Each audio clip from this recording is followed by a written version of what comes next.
What is this? Alright. Hello, ladies and gentlemen, and everything in between. What's up? We decided on what our topic was going to be today. Yeah, it's stupid. It's stupid. It's been stupid, but hopefully that'll change here this year. Yeah. We're going to talk about video game movies. Yeah! Movies based on video games. And if you have lived more than 10 years... You know those are bad. You know they are either so horrendously awful, or they are horrendously funny. Yeah. For the wrong reasons. Yeah. Even the one that everybody calls the best one, which is Mortal Kombat, is real stupid. Yes. But it's so fun. Yeah. I have yet to see it, and I need to. The Street Fighter movie is just bad. But Bison is great. Of course! Welcome to Die! Anyway, but the reason we're talking about this is we have three that we know of. Three that we know of video game movies that look really, really promising coming out this year. There is the Ratchet and Clank movie, which is an animated movie based on one of my favorite platforming shooters from my childhood, and it looks so faithful to what Ratchet and Clank is. Yeah. There's the Warcraft movie, which you are really excited about, and I am skeptical, but still kind of excited about.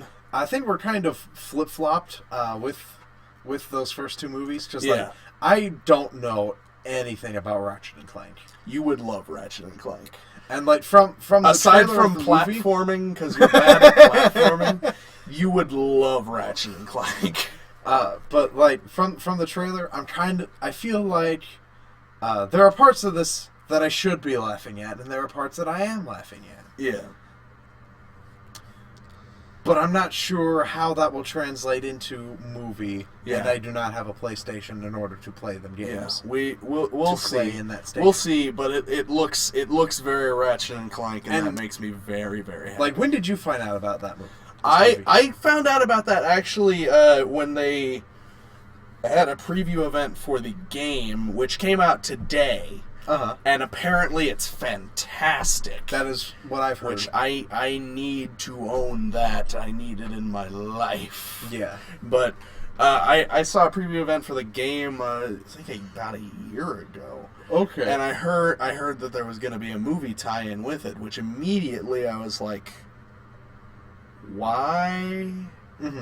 First I'm like, okay, it's fine that you're rebooting Ratchet and Clank. Yeah. But I didn't know that this movie existed, and I'm not sure if this game's going to be good because of the movie? because it's tying in with this movie. And like they said that the game's going to be short, and the game is short. But what they do with that time apparently is really, really good. And the reviews for the game make me very hopeful for the movie. And which that it has never been true, but I feel like this time it might be. Because Insomniac is involved, Sony's involved, like people who are important to Ratchet and Clank as a video game are involved with this movie. Yeah. And I feel like that's what's gonna pull it through and make it the first truly good superhero movie? Video game movie. Because that trailer looks... Sorry, that was Movie Maker. Yeah. That trailer looks very much like Ratchet and Clank humor. And the fact that they're going animated with it, which I don't know why they wouldn't. Yeah. But... Well, because live action has worked so well in the past. Yeah, and people have done stupid stuff before when it comes to making stuff live action that shouldn't be, like Yogi Bear, and in my opinion, Warcraft. But we'll get to that later. But Super Mario Brothers. Super Mario Brothers, yeah. With the Blade Runner setting and 90s kids are gonna get mad at me, but Space Jam. I don't know. That looks weird. I wouldn't really even call that live action. Yeah, well, I would call that an animated movie with Michael Jordan. Michael Jordan spliced in there. Yeah. Spliced into the Matrix. Yeah, it's weird. But anyway, I'm really glad that they're going animated. It looks very charming. It looks very pretty. I'm really excited, and I hope it pans out. Now let's... Because I found out about Ratchet and Clank maybe 2 weeks ago. Yeah. I was like, oh, there's a movie. Okay. I'm so excited for this movie. I kind of remember some of those games. I never played them, but I know of them. I played quite a few of them, and I'm glad that they're rebooting the franchise because, like, after Up Your Arsenal, which was the third game, the story got a little bit weird. Like it had kind of a precise lineage up to a point. It got to Up Your Arsenal. And then after that, they had Ratchet deadlocked, wherein it became like a weird gladiator thing. And then like the PS3 happened, and stuff just got weird. It just didn't feel like Ratchet and Clank anymore. But this feels like a really nice return to form. And yeah, I'm excited. I'm excited as all get out. And then we've got Warcraft here coming in June. Yeah. And you are very excited about this. I have been waiting since Blizzard, I think 2014, 2013, whenever they're like, oh, by the way, well, Chris Metzen with his all types of swagger, his official title of Lore Master of Azeroth, walks out there in like an Alliance sweatshirt and a Doom hammer. And he's talking about the new expansion. Oh, by the way, we've got a movie coming. We have nothing for you right now, but we have it coming. And when I look at the trailer, I'm intrigued by the story. Like the story looks real cool. Yeah. What weirds me out is the special effects because they look beautiful. When they're by themselves. But once you get the real people in there, it looks weird. Like Space Jam. I do not feel that at all. And that's fine. Here's my reason for that. Because the way that they're doing this, I other love Looney Tunes movies. We don't talk about those. But the reason why I love this, what I love about it thus far is that the director of it has been playing World of Warcraft and Warcraft ever since they were made. Yeah, and he is basically working with Blizzard nonstop. Yeah, in making sure everything is right. The director, the visual, the way the orcs look, the way the world looks. The director, the way the world looks, the story are what makes me think this is going to be a pretty good movie. Yeah, because it is the director of Moon, which is a very small. Oh, he's the director of Moon. Mm-hmm. Okay, it's a small sci-fi genre film, and it's beautifully done. It's a very lovingly done project, and it's something that he did that he just wanted to do. It had some good talent behind it. It had a good script. It had a unique story, and that's what he was able to do with something that he loved, something that was his. And I feel like Warcraft is important enough to him that he's gonna do it right. Yeah, and it's gonna be good. The parts that made me go, yes, this is actually happening, were the first shots of Ogrim. Yeah. Went with him fully CG'd out, where it's just him. Mm-hmm. Like, that's an orc. Yeah. And that looks awesome. Yeah, when I saw the orcs, I'm like, that looks right. And then at BlizzCon, they had like a special area for the movie, and they were showing some of the props and stuff. Yeah. And the reason why I don't feel the humans are out of place in this is because they're sticking with the Warcraft like art style and formula, even for the humans, because the armor is so big and ridiculous. Yeah, I want the people to be big and ridiculous, but they aren't. Is the thing. They kind of are. Like the way they're animated in that game, they're not as their forearms are Popeye-ish, but they're not as big and ridiculous as the orcs, but they're a little bit more like they're a little bit Pixar-y, like the orcs are.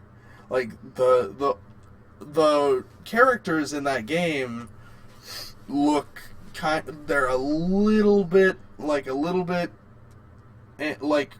obviously animated. They're not going for realism. Like it was 2004. It's a very it's a very animation style game, which I was surprised when they weren't going with an animated movie, because like the style of World of Warcraft, at least what I played, what I saw of it, looks like it lends itself so well to be an animated movie. And the fact that it wasn't, maybe the fact that it isn't is just so disappointing to me, because I wanted it to be that way. So like, maybe it's just the disappointment that's making me think it looks weird. Well, but also keep in mind that the way that they are making it is Warcraft 1. Yeah, I okay. To where and I don't know much about that. The orcs come to the planet of Azeroth. Yeah. Through magic and portals. Go to Noble 87's channel on YouTube to learn about Warcraft lore. It's really cool. But like the orcs come, and they are massive compared to humans. Yeah. Like they are huge and scary and rip through the lower eastern kingdoms. Okay. And so, like, in the first game, you go and destroy Stormwind as the orcs. Okay. And then, like, the humans come back and kind of beat them away from Stormwind after rallying them, the dwarves, and the elves all together, and kind of, like, shove them away a little bit, and then Warcraft 2 story mode happens. Okay. But, so, I'm fine with the humans looking small and having the ridiculous and honestly awesome armor. Yeah. Because I'm a sucker for that. Yeah. All those fucking Stormwind footmen. Yeah. And because if I also think if the humans were animated, it would also kind of take away from the orcs. Maybe. Because you might be right, and the you might be right on that, and I think you are right when it comes to the style, because I don't know the Warcraft RTS visual style. I only know the World of Warcraft style, which from what you say is quite a bit more cartoonish than Warcraft. It's always been kind of cartoony, but 1991 doesn't do anybody favors in the graphic department. Yeah. Diablo. That was 96. It's bad. We were alive for that. It's good, but it's bad. Yeah. It was good for its time. Yeah. And so, like, and the world of it just feels so right, too. No, yeah, that's good, and I love I love those big wide shots that it has. Yeah. Like it doesn't, and what I applaud them so hard for is they could have easily made this Lord of the Rings light. Mm-hmm. Like they could have done that so easily. But they didn't. Like it has its own look, it has its own feel, and those wide shots look like Warcraft, not Middle-earth. Mm-hmm. And that's cool. Yeah. I think that's really cool. And how, like, adding to, like, the orc's bigness whenever, I can't remember which orc it was, but when he picks up the horse and throws the horse at a couple of these footmen. A horse is a big animal. Yeah, horses are big and heavy. And he just, like, that was the point in the trailer that I was like, oh yes, yes please. Yeah. So I am super hyped. I'm also a huge World of Warcraft fan. If you've not seen me wear my sweatshirt or shirts of World of Warcraft at all in any of these videos, then you've been seeing the wrong videos. Or you haven't started watching. And in that case, hello! Welcome to Treblechin Entertainment. Please stay. And then in December, where there is no trailer, there's like nothing announced for it at all other than it's coming. It's on its way, and it's got Michael Fassbender. There's an Assassin's Creed movie Which stars Michael Fassbender and Jeremy Irons. Okay. I know who the villain is. Jeremy Irons is in there. I don't know if he's like starring, but he's in there. Mm-hmm. And I could really see him as like the leader of Abstergo. I would love him as the leader of Abstergo. I would love him just in the movie because he's welcome to Abstergo. Yeah. I'm okay. So I was. This is another movie I was skeptical about to begin with. But as recent things have come out, I'm getting more excited for it. Mm-hmm. Because, like, I haven't seen that Macbeth movie. Mm-hmm. And this is from the director of the Michael Fassbender Macbeth movie that came out last year that never came to around here. Mm-hmm. But like, you were very sad about that. I was really sad about that. But it's out on. He was a very sad Davey. Yeah, it's out on DVD and Blu-ray right now, and it's on Amazon Prime, which I need to get around to watching it. But hearing people talk about how fantastic that movie is, and like how beautiful it is, and how well paced it is. Mm-hmm. I'm very excited for this Assassin's Creed movie because it's kind of the same type of time period, kind of the same. It's the same cast essentially. Yeah, like it's got most of the same main actors that were in that Macbeth movie, and it's got the director, and it just seems like that Macbeth movie was an audition tape for the Assassin's Creed movie, because he's like, okay, I can do this, so this is what I can do with a period piece. Mm-hmm. Maybe give me Assassin's Creed, because Assassin's Creed. Ubisoft, would you want to make a movie? Well, they want awaiting trash to hit them. they wanted to make a movie. They are wanting to get into the movie game. Mm-hmm. And I feel like he approached them about this.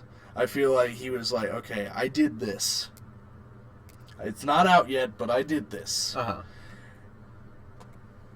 This is what I can do with a period piece. I think something like this would lend itself well to be an Assassin's Creed movie. Mm-hmm. And I'm very excited to see what that movie becomes. Mm-hmm. Because from what I hear, if it is half as well paced, half as gorgeous, and just half as anything as that Macbeth movie is, yeah, then it will be the greatest video game movie ever made, period, hands down. Mm-hmm. And that, if all these movies are good, or even just two of these movies are good, mm-hmm. then that will probably open up just an amazing avenue for so many more video game movies to be made, because video game movies are kind of trash fires. They've always been trash fires, and they don't do well at the box office. Yeah. And I feel like people are trying to have been kind of straying away from them, because, like, we had a lot of them in the old ones, but, like, in the old days... And the newer ones are made by Uwe Boll, who is a awful human being who literally makes the video game movies Yeah. through a company that is out of Germany to not have to pay taxes Yeah. on any of the revenue that they make. I've heard about that. And he just churns them out like day-old butter. Yeah. And, like, if you look at, like, we just watched some YouTube videos of, like, the worst video game movies ever made, and the best video game movies ever made. And if you look at those, most of them are old. Yeah. Like, they stopped doing it. Like, I think the most recent one is Agent 47 Hitman. Mm-hmm. And, like, they've been kind of staggered around there. Like, there was Max Payne, When did Doom. 47 come out? Last year. Okay, I wasn't sure if it was like the beginning of this year or the end of last year. Yeah, like they've been staggered. It's been like one every 2 years ish Mm-hmm. since like the 90s. Yeah. And Well, like the 80s and 90s was like basically the video game heyday, yeah, and then we had the video game crash. So that didn't really help yeah, the game movie. Or no, wait.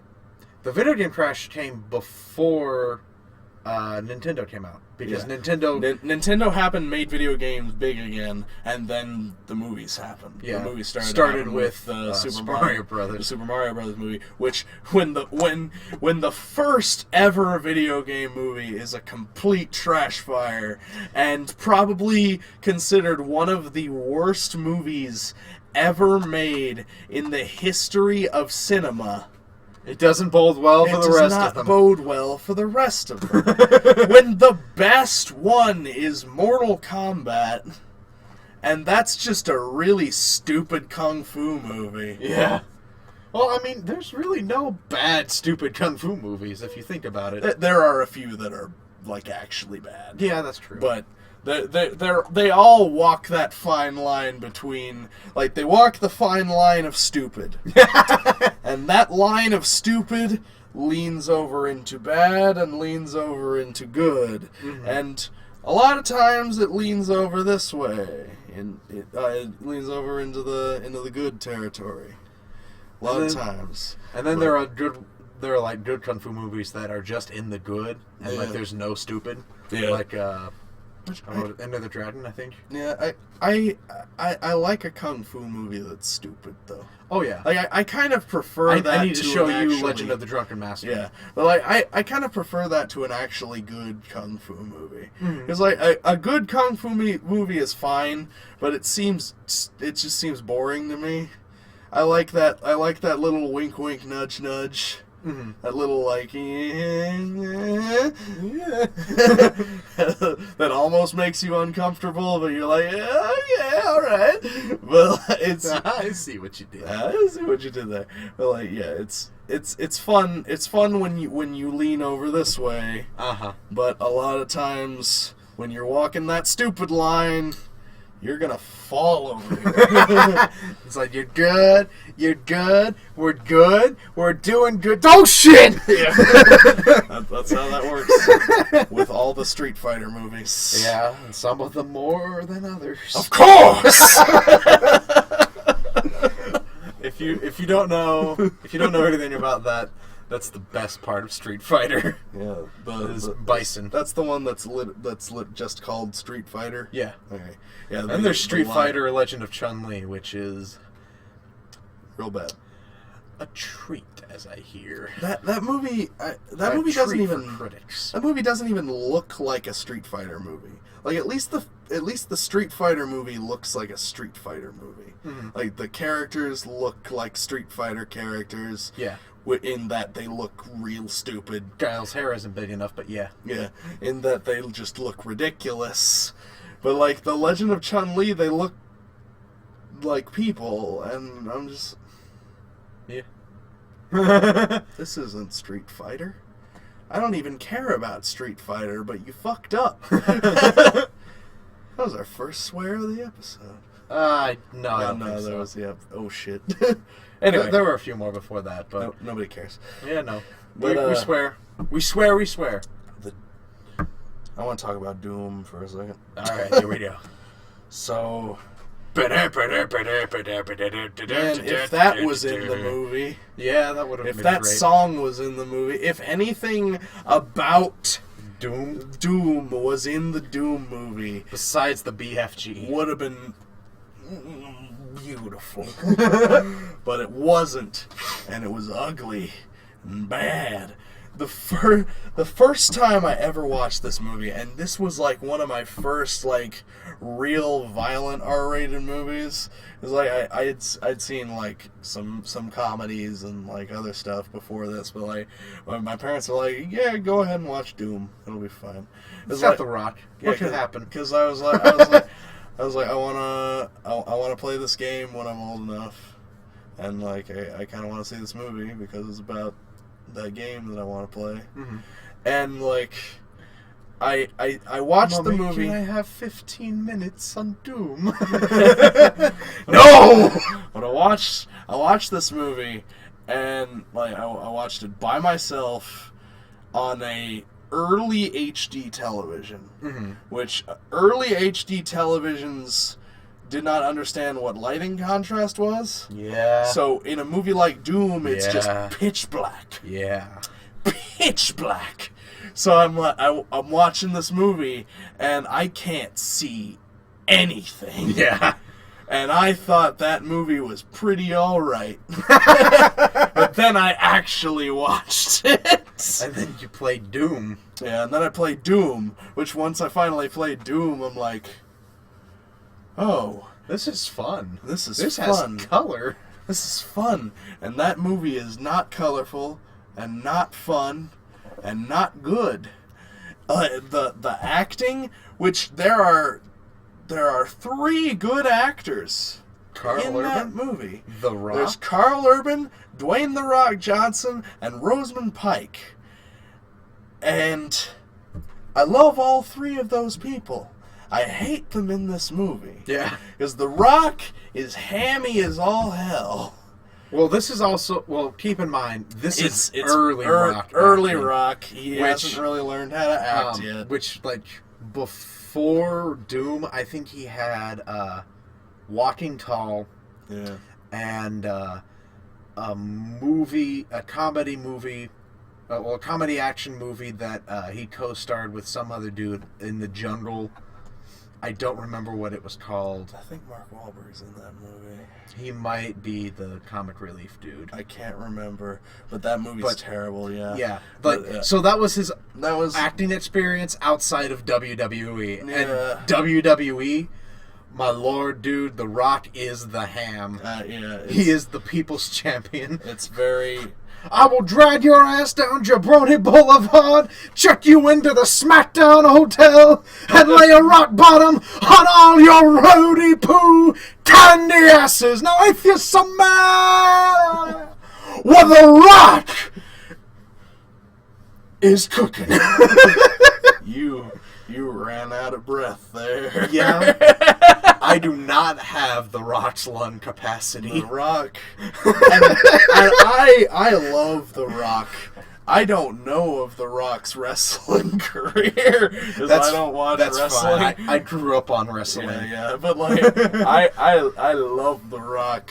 Like he's in one of the best Michael Bay movies there is, which is Pain and Gain. Okay, I was about to say, which one was that? He's in He's on this show on HBO called Ballers. That's real good. I want to see that. It's real good, and just he's a real fun dude. Yeah. Like, he just seems like a real fun dude. And he's gotten pretty decent at acting, except in, like, San Andreas and things like that. And, like, but in this movie, it's just, like, it's very wooden and not well said. Like, none of the words he said are spoken like a human being would say them. They're spoken like The Rock would say them. His condition is that he's dead. Simplify! Simplify! Motherfucker! Just like,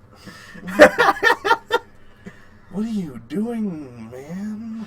And then the total miss of hell in Doom. There's no hell in this movie. The only reference to hell is it's like the most unlikable character in the movie says, when they first meet the monsters, says, "The devil's among us." That is the only reference to demons in the entire thing. Yep. And sort of like why the virus happens. Like, well, it'll only turn you into a monster if there's evil in your soul. And there's 10% of the genome that we haven't discovered yet, which we think that might be the soul. I'm just like, you're a scientist, ma'am. Like, you the scientists in Doom 3 were smarter. You don't The devil is real. I made a cage. That's so bad. And Rosamund Pike, who like has done some good stuff lately. Like, she's in Gone Girl. She was in The World's End. But like in Gone Girl, she in Game of Thrones? Maybe, I don't know. I don't watch Game of Thrones. You need to. Yeah, I know. But you've got you've yeah. got Everybody keeps 14 days. Everybody keeps telling me how long I have until the new season starts. I'm not gonna watch all of Game of Thrones before that happens. I can give you season 1. It's just, I can watch all of it on demand. Having it's not the problem. You are the problem. I am the 1%. I am the one. Shut up. But Rosamund Pike is real good, and again, we'll chalk it up to being earlier in her American accent practice, but her American accent in that movie is really, really bad. And she's not wearing a bra the entire time. It's weird. It's weird. And then you've got Carl Urban. How early in his career was this movie? I think it's very close to the beginning. Okay, so like basically the main stars in this were all just beginning. Yeah. Which that has its own problems in itself, but also the movie was nowhere near what it should have been. Yeah. And like the writing's bad, the acting's bad, the CG's bad, the practical effects are bad. There's a couple of good CG moments. A couple, but the rest of it's bad. Oh yeah. And it's just a really, really poorly made movie. Yeah. Like it's disgusting as someone who likes Doom, and it's disgusting as someone who likes movies. So like it's twofolds disgusting for me, because I love both of those things. It's like two folds of blubber. Yeah, it's really, really bad. It's like bunny blubber. If a bunny has blubber, he's gonna die. His heart beats way too fast for that kind of heat. Yeah. Bunny's baking himself inside his own fat. I don't have any idea what you're talking about anymore. But anyway. It's like a Dutch oven of death. Trying to create two separate Dutch ovens at once. But like, the I don't know if I want to say the Prince of Persia movie is worse as a Prince of Persia movie than the other one is as a Doom movie. It's like the Prince of Persia movie has some stuff. It has elements. Like it has elements.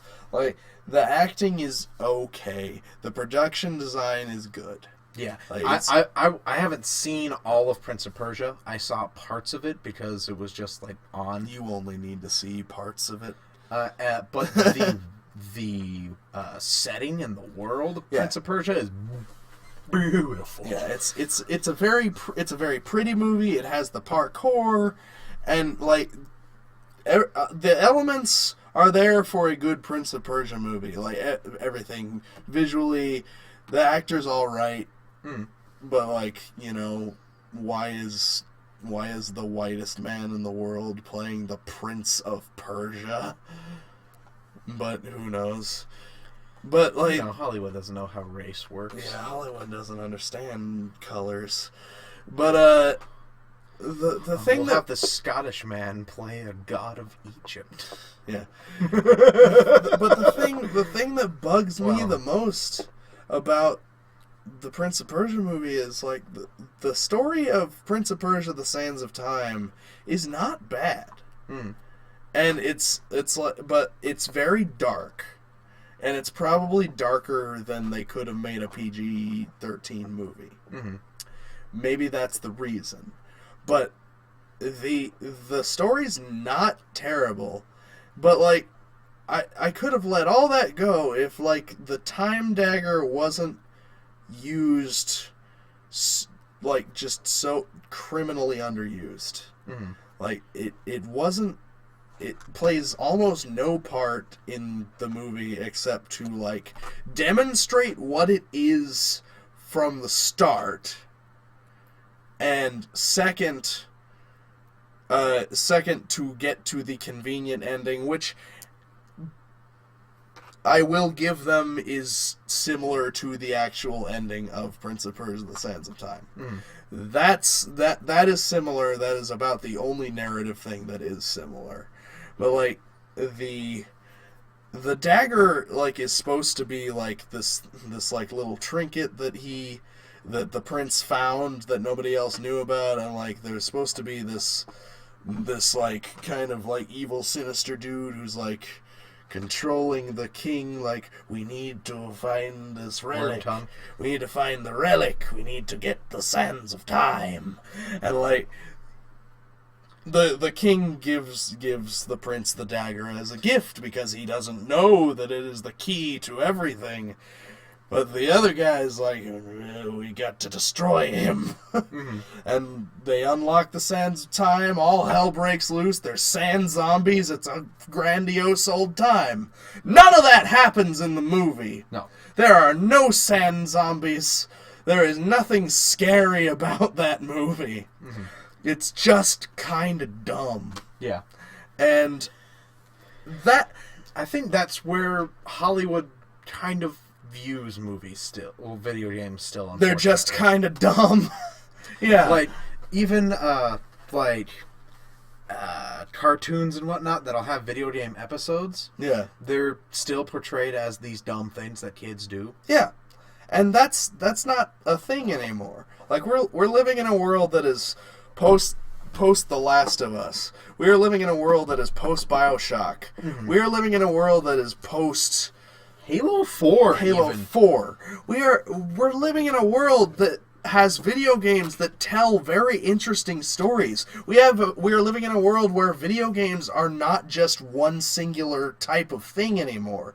Like we have like types of games that dominate the market, but there are plenty of other kinds of games. There are open world role-playing games. There are first-person exploration games. There's games like Journey. There's games like Flower. There's beautiful works of art in this medium that used to just be a dumb thing that kids do.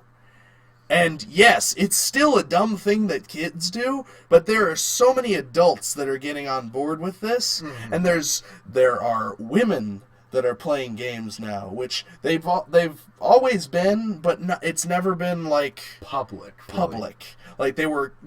It's kind of like women used to be ashamed of playing video games. Like this is something boys do, but it's not. It's something that people do. It's a work of art. It is something that everyone should be experiencing. Mm-hmm. And I feel like as the video game industry matures, like I feel like the video game industry has matured to a point where it can be on the level of movies and books.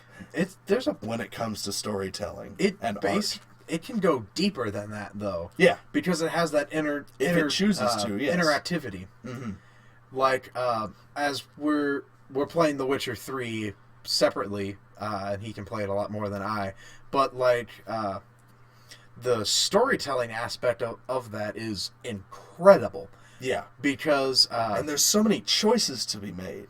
Like, yeah, we were talking about it, and like we had to kind of tiptoe around what we were talking about because that game has choices to be made, and we're like, okay, have you gotten to this part? Well, what did you do? Mm-hmm. Because you have to know like what choices you made, otherwise they're gonna have a completely different story arc than you did. Yeah, and that's so deep. Like, that is a meaty thing. Yeah. And there are very few games quite like that. Like, that and the Telltale games and Mass Effect up until the end mm-hmm. are about... and Dragon Age. Like, big RPGs and games that are centered around narrative are the games that you need to kind of tiptoe around what you talk about, because somebody can make one choice and another person can make another, and it can completely separate what it's all about. And that's something you can't get in books or movies unless you're reading a Goosebumps book. Mm-hmm. A Choose Your Own Adventure book. Or you're watching the Clue movie. Or you're playing D&D, which is another type of interactivity, but like, because like with the storytelling, it can go as deep as it wants. Yeah. Like, because like movies, if they are rated R, people are immediately skeptical. Like, I don't know if I can like go and watch that and tell my kids about that, or if I can have them see it. Yeah. But like, you have a rated M game, it's in your house. The kids are going to see it, or they're going to play it, so it's like, yeah, okay. I guess they can learn about something like this, and it exposes to, like, so many deeper concepts. Yeah. Like the example we were talking about earlier in The Witcher, which, spoilers if you haven't played The Witcher 3 and you want to still, minor spoiler, it's very early in the story, relatively. But it is kind of jarring. It's like 10 hours into a 200-hour game. Yeah. But like there comes a couple of choices in this one quest log where you're dealing with like these witches in the woods. Yeah. With like your three crones from like Macbeth. Mm-hmm. And yeah, they are a lot like that, aren't they? Yeah.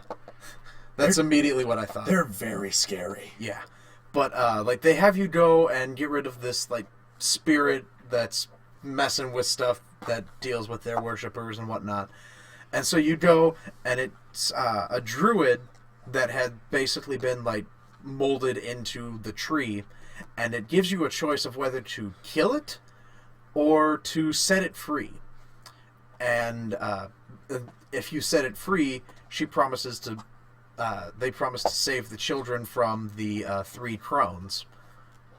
Yeah. And so you agree, and then you go and grab a couple things from around the world and come back, and you're again left with the choice: do you want to betray the druid, still kill her, or do you want to continue on with the ritual and set her free? Because what you've heard is it is an evil spirit. Yeah. Like, you've heard that it is a dangerous, evil spirit. But you hear what it has to say. Mm-hmm. And you're left to decide. And there's another instance like that, too. Like, there's a lot of instances like that inside things and even in main things. And that's really brilliant. Like, choosing whether or not to trust the monsters in this world. Because the world is not black and white. It is extremely gray. Yeah. Like Geralt's hair. I see that more as white, but, whatever. But, it, like, though...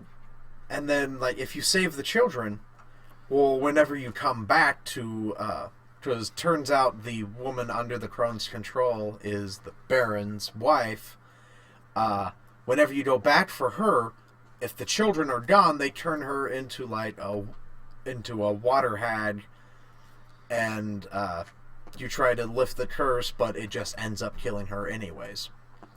And the Bloody Baron, depressed, goes back to his keep. The Baron loses everything, which is another quest line entirely, but he loses everything, goes back to his keep, and hangs himself in his courtyard of his keep on the main tree. And my brother did the other thing. He didn't trust the evil spirit, and he killed it. And the witches were fine. The Baron didn't die. And, like, that's a very polarizing situation. And, like, he claimed, he says to me that, like, I got a better storyline than he did. But I don't know if I would call it better. I would just call it different. Like, I feel like it's different based on your choices. And there are good things that happen and bad things that happen. And they usually coexist. And what I love was, like, immediately after we see the Baron's death and we talk to, like, his quartermaster about, like, shouldn't you be worried your Baron just died? He's like, oh, he was drunk anyways. We knew he'd gotten soft in this keep and whatnot. And then it cuts to, like, a small cutscene where it's like, losing Anna was the Baron's last straw in his life. Saving the I never knew that saving the children would create such would cause all of this to happen. But these choices have to be made sometimes. Yeah. But choosing the lesser of two evils is never good. But these choices have to be made from time to time in order to stop a greater evil. Yeah. And I thought that is a good moral and a good storytelling thing. That's a good moral. It's a good storytelling device, and that's like the first long quest line you get in the game, and so, like, it's kind of displaying the choices you'll have to make in the rest of the game. Yeah, and, like, that's real cool because, like, I had gotten that far, and I'm like, okay, I'm making some progress in this game, and I'm like, oh, wait, I'm still learning things. Yeah.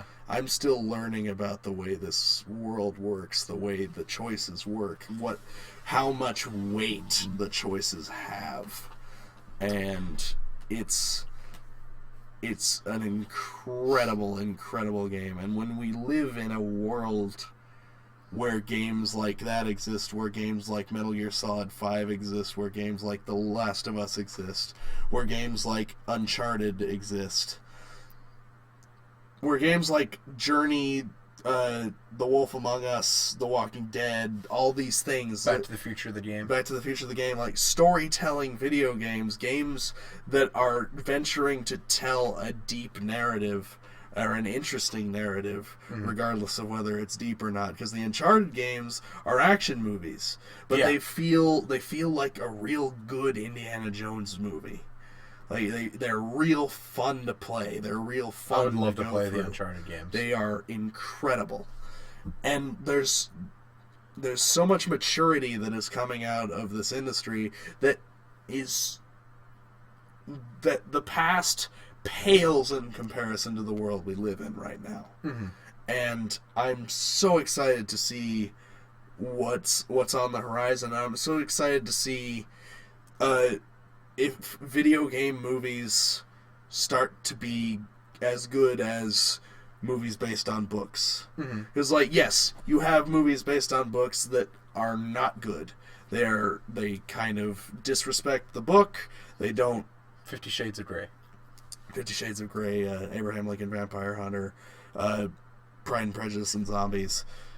Some people would say Harry Potter. But, like, yeah, people who are very, very into the books. Any, like, big fans of the books are always going to say Percy Jackson and the Olympians. The Hobbit. The Hobbit. Lord of the Rings. Yeah. There's they'll always be around. But they'll always be around. And, like, yeah, people who have played the games are always going to be a little bit snooty when it comes to this. But I want them to be the snooty people. I don't want them to be like everybody else saying that movie was terrible just because that movie was terrible. Mm-hmm. I want them to say that movie was bad because it didn't feel as deep as the game that I played. Mm-hmm. But the people who didn't play the game are going to think, wow, that's an incredible story. Maybe I should play that game and get deeper into it. Yeah. And that's the way I am with books. When movies are based on books and I see a movie that's real good and I hear that it's based on a book, I'm like, I should read that book because I want to get a deeper sense of what that world is like. V for Vendetta, Watchmen, True Grit, all just a bunch of stuff. Jurassic Park. I want. There's an interesting read. Everybody is an asshole in Michael Crichton. Yeah. Well, like it's really going to be really interesting for the video game industry if video game movies finally take off, because I feel like people who dismiss video games and don't think video games can tell good stories are gonna be pleasantly surprised. Yeah, well, if we finally get stuff that's telling the right stories properly.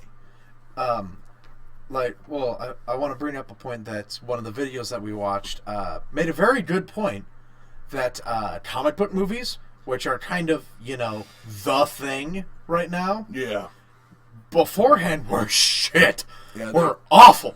Yeah. Like the Captain America movie in the 90s had Captain America stealing cars, had him like doing these awful things. And you're all the Punisher movies are real bad.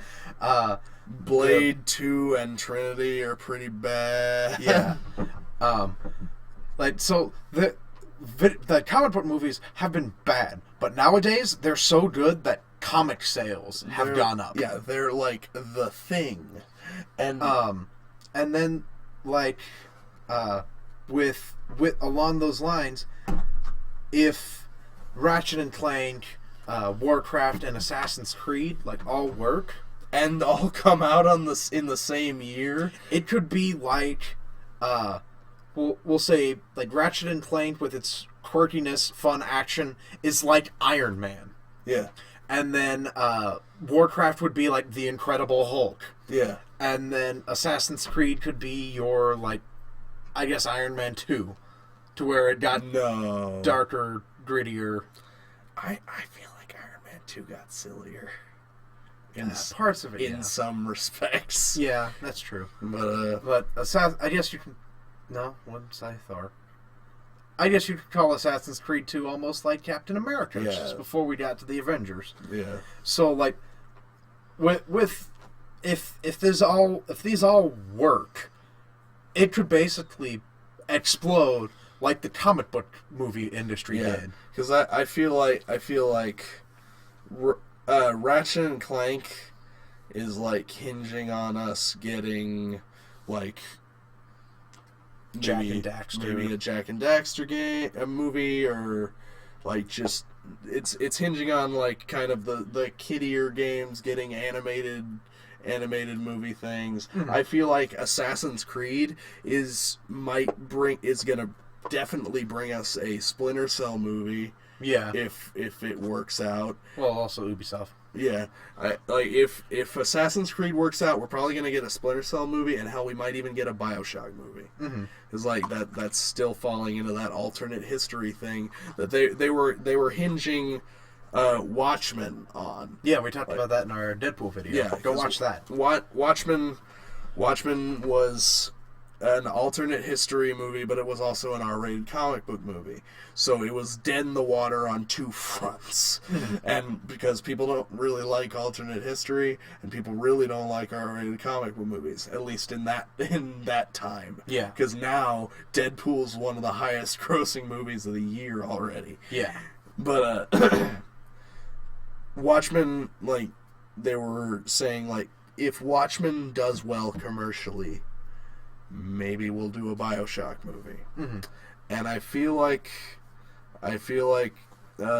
Assassin's Creed might fill that niche also. And then see. With like Warcraft movie, we could finally get some like big fantasy movies again. Yeah, we could get an Elder Scrolls movie. Oh my god, please! But we like get a Witcher movie. Because like after Lord of the Rings. Yeah, where we had the big, giant, grandiose fantasy movie. We had the Chronicles of Narnia movies, which started big and got smaller and smaller and smaller. And people stopped knowing they existed. Yeah. And we had like the, I'm going to call it the Fantasyland reboom with like Snow White and the Huntsman, the Snow White, all the Snow White movies, all of the like Alice in Wonderland, all of those like big fairy tale movies and that did not need to be big big war movies. It's fucking Snow White. What'd you do? What? Why did you turn Snow White? Try to make it Lord of the Rings. It doesn't work like that. Lord of the Rings was 3 movies to have lots of big things. You're one movie based on a woman and her 7 midgets. Were the 7 midgets even in that movie? I don't know. That movie was very boring. I watched it. I fell asleep. The Hansel and Gretel like witch hunter things. Yeah, like, that's, fantasy took a very weird turn. That's just a bad movie. Yeah, like, fantasy took a really weird turn for years, and then it was like Peter Jackson came about and like, what are you doing? Snap out of it! I'm making the Hobbits now and saving you, our industry. And like, then we got the 3 Hobbit movies, which people complain about being ridiculous and actiony because, yeah, it's an adventure. It could have been one movie, but at the same time, no, because there's a lot that happens in The Hobbit. The Hobbit moves, unlike Lord of the Rings. It should have been 2 movies. Yeah. Who cares? They were fun. I enjoy all of them. I still love them all. All 6 of them. That was a great marathon, though. Yeah. And then, like, after that, we haven't had real fantasy movies. Like, we've had Clash of the Titans, Wrath of the Titans, Gods of Egypt. Those are all bad. The Bible movies with, like, Exodus.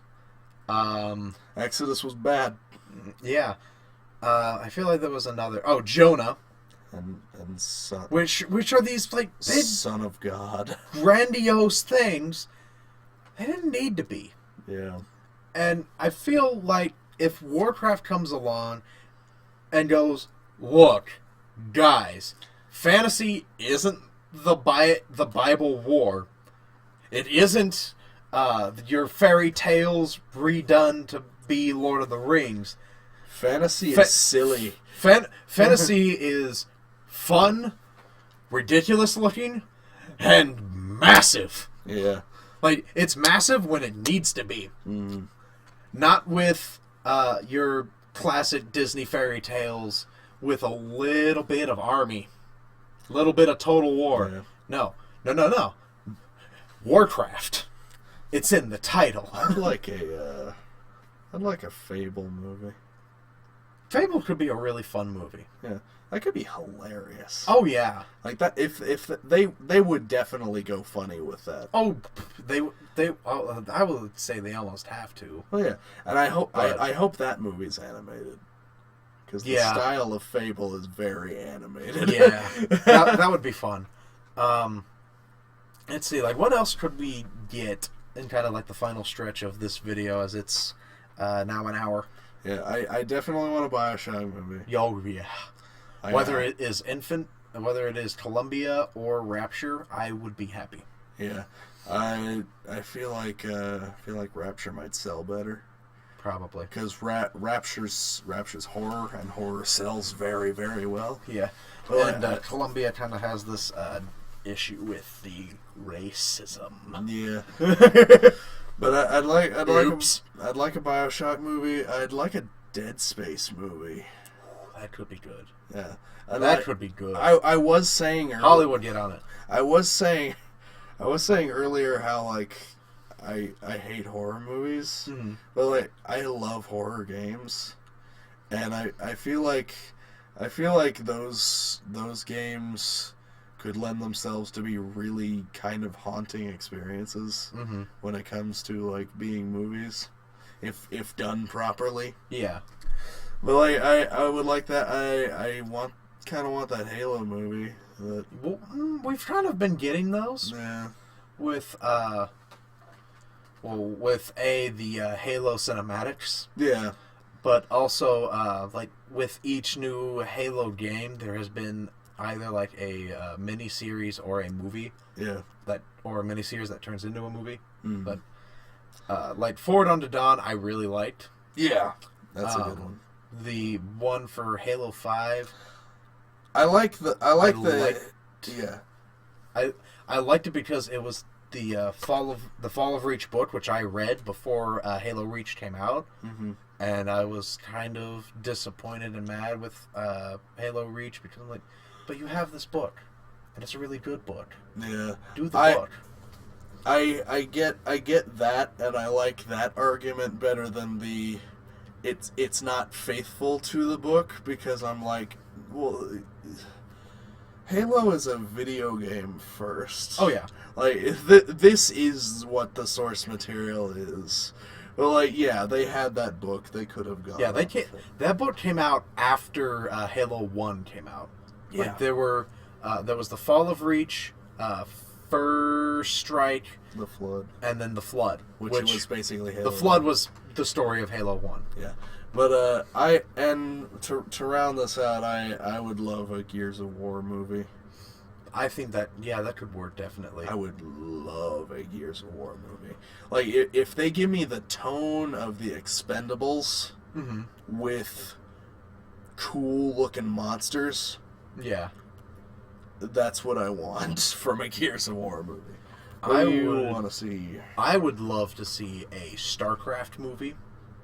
Yeah, as well. I think the Warcraft movie. I think the StarCraft. It does well. I think the StarCraft movie is hinging on that Warcraft movie. Yeah, because it's basically like we've got this like horror. If the guy that directed Moon did the StarCraft movie too, I'd be so happy, because this guy knows what sci-fi is too. Yeah, I wouldn't doubt it. But like StarCraft with having that ridiculous like hillbilly rednecks with big ass guns and mechs feel to it, and then it's also like a horror shooter movie. Yeah. Like that would be awesome. Well, that's Starship Troopers. Yeah. But like, if we StarCraft is basically Warhammer 40K with the Starship Troopers feel, and creatures that mostly resemble them, alien, and like kind of the Protoss is its own thing. Then you have alien with the Zerg. That's most of the elements. Yeah, and there's a little bit of aliens in there too. Like the way the Space Marines behave is very much like Aliens. Yeah, the movie, and but yeah, a Starship Troopers feel, but more serious. I feel like would be a good StarCraft movie. Yeah, I would love to see even like a Witcher series. Like we're all new to the Witcher series, but that is a world that is very cool. Mm-hmm. I think there's some like animated stuff out there, like some one-off stuff. Yeah, and there's a whole series of books. Yeah, in the Witcher universe. Mass Effect. Yeah, Mass Effect would be a really fun and cool. There's some movie. Cool, there's an animated Effect, movie. Yeah, Mass Effect with animated thing. Paragon. There's some cool there's some cool Dead Space animated stuff too. Yeah, and Dragon Age. Those are great. Also has an anime. Yeah. Which Dragon Age as a movie could be good, but I think Dragon Age would be better as like an HBO show. Like Game of Thrones, because it has a very similar feel with stuff, with a little bit more doom and gloom than Game of Thrones does. Really, more doom and gloom than Game of Thrones? Well, I mean, your entire like army of the only things that can kill these things die in the first act. Yeah, that doesn't really happen in Game of Thrones. That happens like by book 5 or 6. That happens over time. Yeah, it's a slow death, and Dragon Age is just like, no, dead. It's over. You're dead. You're the last one. They've died. Let's see. I kind of hate that video game trope of "you are the last one that can save us." Yeah, but that's kind of a fantasy trope. Yeah, but it's in every video game. That's kind of a story trope. I know, and I hate it. I hate it in everything. It's dumb. It's tropey. That's fine. We'll talk about that in another video. And I think I would also love... I just had it. We're waiting. I know we're waiting. We're waiting patiently. I'd like Jak and Daxter. I'd like... I would like a better Silent Hill movie. Yeah, that Silent Hill movie. Oh, I want that Overwatch movie. Overwatch isn't even out yet. Yeah. But they've done like animated shorts and cinematic trailers. I want Pixar to do an Overwatch movie. Yeah. Cause, like, if you haven't seen it, because that movie you don't even need to play the game yet. It's not even out yet. Just go and watch the cinematic trailer, the animated short, Recall, and Alive. And they are fantastic. The world looks awesome and look very like the interesting. Incredibles. Yeah. They're very Big Hero 6 inspired. I feel like they're more Incredibles. Yeah. Like, yes, there is some Big Hero 6 in there, but it feels very Incredibles. Yeah, that too. Both of them. 2 of them twice. All of them twice. 2 of them. I think I would love to see... Honestly, I'd love to see something so ridiculous and stupid that it'll never happen ever. A Castle Crashers movie. Yes. Yes. Even if Because... I want a Castle Crashers Saturday morning cartoon. It's a little bit gory for Saturday morning.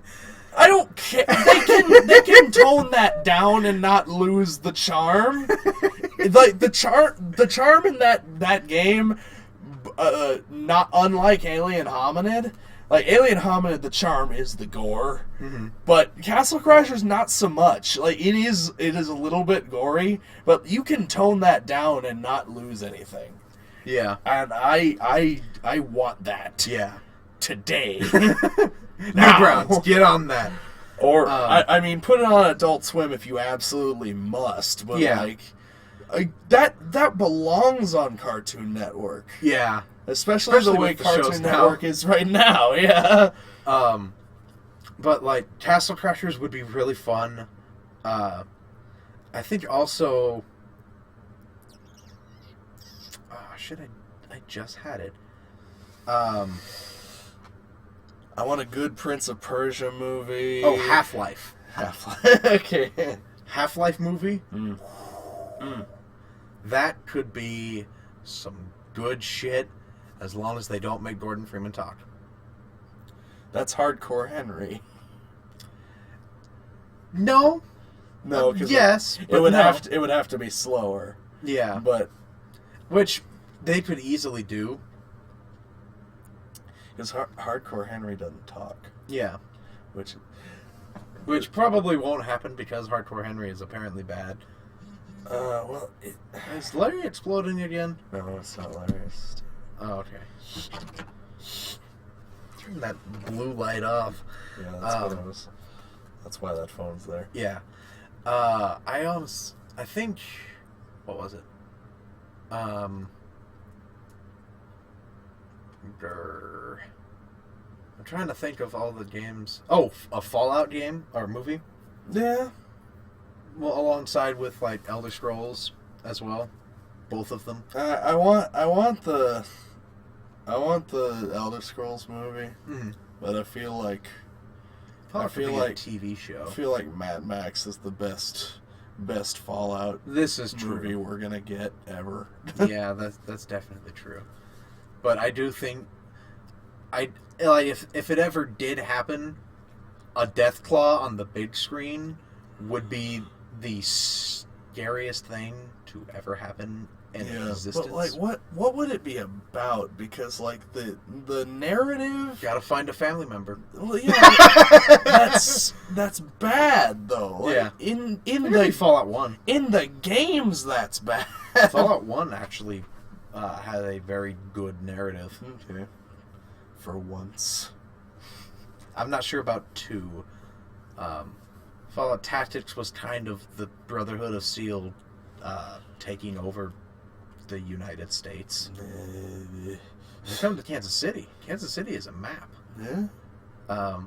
It's a very empty map, but that's kind of grim. Let's see, what other great games could you definitely use a movie touch? I mean, The Last of Us and Uncharted are already like, they're kind of already movies. Just they're in the works though. Oh, okay. Movies for those are in the works. At least Uncharted. Mm-hmm. They talked about it in a interview with an IGN employee. Like they talked about some Uncharted 4 stuff, and they're like, yes, we are still making an Uncharted movie. It's not very far along, but it is happening, and I am real pumped about that.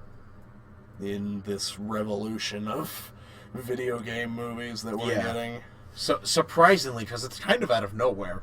Yeah. I mean, that guy that we watched tied it to the comic book movie revolution, which might, because nerd culture is becoming part of culture. Yeah, part of American culture. Yeah, which is great. I'm real happy about that. Yeah, as a friend of mine, Brady from your Solid movie. Oh yeah, as Brady from the Undergophers told me, I think last Wednesday,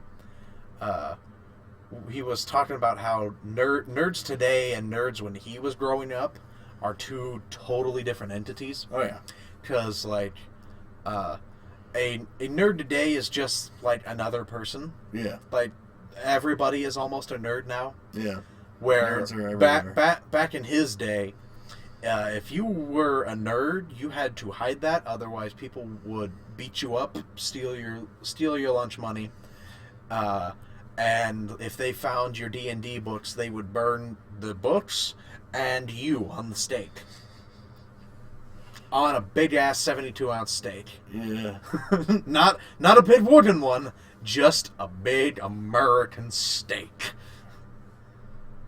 Yeah, he didn't say that, but that was kind of true for back then. Yeah. And like it's so crazy. Mm-hmm. And I think that there's something very beautiful about that. Because nerds are everywhere. Nerds are in the sports community. Fantasy football is an RPG for jocks. Mm-hmm. Like, nerds are everywhere. Even the people who make fun of nerds. For a while, nerds. it was as well back in the 80s. Like, when D&D was the thing, for a little bit, it was really close to the sun. Yeah. And, like everybody for a while was playing D&D, and that's why everybody still nowadays knows of D&D, because it was this big thing back in the 80s. And then a couple of circumstances happened where this one kid went missing for like a few weeks because he played D&D. Well, he came back, but nobody ever tells that part of the story. They just say that he went missing. He went missing and he played D&D, so obviously D&D is a bad thing. And like the same thing happens with video games. With video games, because like every time there is a school shooting and somebody's like, well, this kid spent like hours playing Call of Duty. I'm like, yeah, that kid probably also spent hours drinking water and sleeping. Yeah. Sometimes. And like using the restrooms. But like a lot of kids play video games. They're not all murderers. Even today, like, you can't even just look at something and go, somebody has this. Like, somebody has an Xbox at home, or they have Grand Theft Auto. Like, so many households nowadays have a gaming console, whether it is for dad or your older brother or sister, even. Yeah. Like, there is an Xbox or a PlayStation or a Wii in almost every house, besides Jeffrey's, and God bless his soul. No, he has a Wii U. Oh, okay. That's really surprising, actually.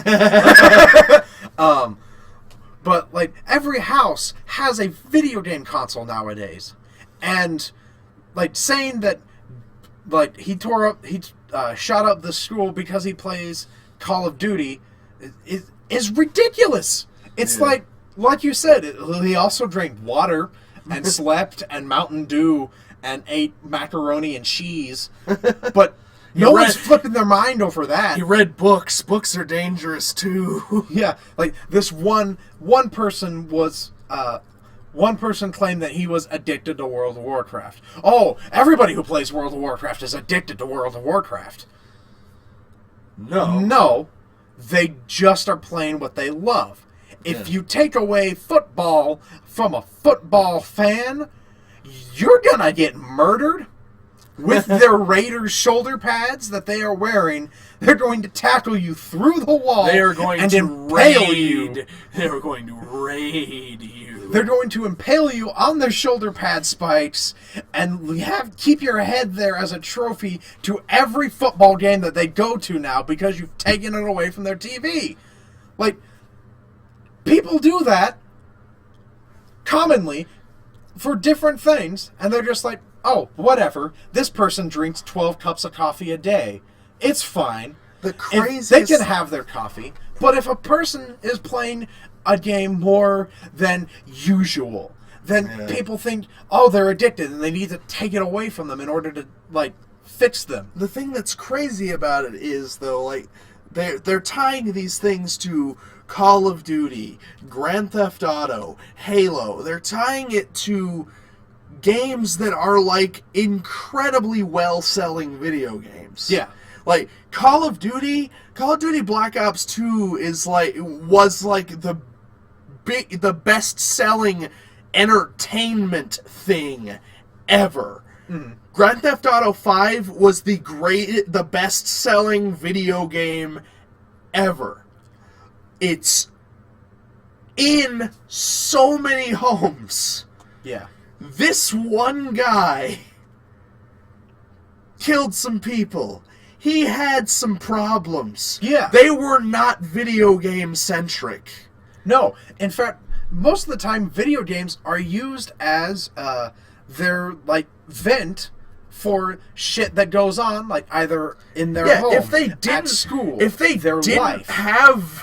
didn't have a gaming console, they probably would have killed those people a lot sooner. Yeah. If they didn't have that thing to go home and blow off some steam on, they probably would have snapped way quicker. Yeah. And that's a problem. They need help beyond that.